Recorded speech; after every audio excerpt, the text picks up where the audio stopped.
महा TET 2025 तर ज्याही विद्यार्थ्यांनी महाराष्ट्रामध्ये TETची एक्झाम दिलेली असेल त्यांची जी ही प्रोव्हिजनल ॲन्सर की होती ही उपलब्ध करून दिलेली होती। त्यानंतर विद्यार्थ्यांनी यावरती आक्षेप घेतलेले आहे आणि आता यामध्ये रिझल्ट कधी लागणार यासाठी संपूर्ण जे विद्यार्थी आहे वाट बघत आहे। तर यामध्ये एक नोटिफिकेशन आलेली होती ज्यामध्ये सांगण्यात आलेलं होतं की 15 तारखेपर्यंत रिझल्टबद्दल अपडेट उपलब्ध करून देण्यात येणार आहे। परंतु अजूनपर्यंत जी सेकंड स्टेप होती ती म्हणजे फायनल ॲन्सर की, कारण की फायनल ॲन्सर की अजूनपर्यंत उपलब्ध करून दिलेली नाही आहे। कारण की आता जी पुढील स्टेप असणार आहे ती असणार आहे फायनल ॲन्सर की, कारण की विद्यार्थ्यांनी जी पहिली ॲन्सर की चेक केलेली आहे त्यानंतर त्यावरती आक्षेप घेतलेले आहे, म्हणजे जेही क्वेश्चन चुकलेले असेल त्यावरती आक्षेप घेण्यात आलेले आहे। आक्षेप घेतल्यानंतर एक आपल्याला फायनल ॲन्सर की उपलब्ध करून देण्यात येत असते। त्यामध्ये संपूर्ण विद्यार्थी आपले जेही ॲन्सर आहे हे परत चेक करून आपले मार्क्स कॅल्क्युलेट करू शकते आणि त्यानंतर लागतो तो म्हणजे तुमचा रिझल्ट।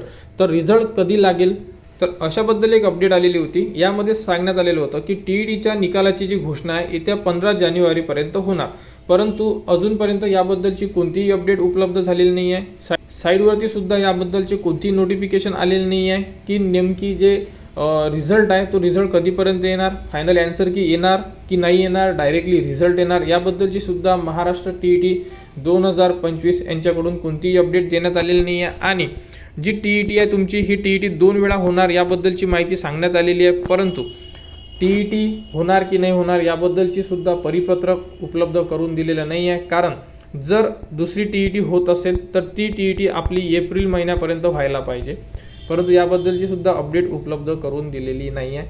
संपूर्ण विद्यार्थ्यांना वाट बघणे हेच एक ऑप्शन उरलेले आहे, कारण की जोपर्यंत डिपार्टमेंट किंवा शासन याबद्दलचा GR किंवा कोणतीही माहिती किंवा नोटिफिकेशन उपलब्ध करून देत नाही तोपर्यंत आपल्याला वाटच बघावी लागणार आहे। तर आता नेमका प्रश्न उरलेला आहे की तो म्हणजे की फायनल ॲन्सर की येणार की नाही किंवा डायरेक्टली रिझल्ट डिक्लेअर करणार। तर याबद्दलची जी आता पुढील अपडेट येईल आणि जेही दुसरी TET होणार आहे त्याबद्दलची माहितीसुद्धा लवकरच उपलब्ध होण्याची शक्यता दिसत आहे। ती आल्यानंतर किंवा रिझल्टबद्दल माहिती उपलब्ध झाल्यानंतर संपूर्ण जी अपडेट असेल ती तुम्हाला आपल्या चॅनलवर देण्यात येणार।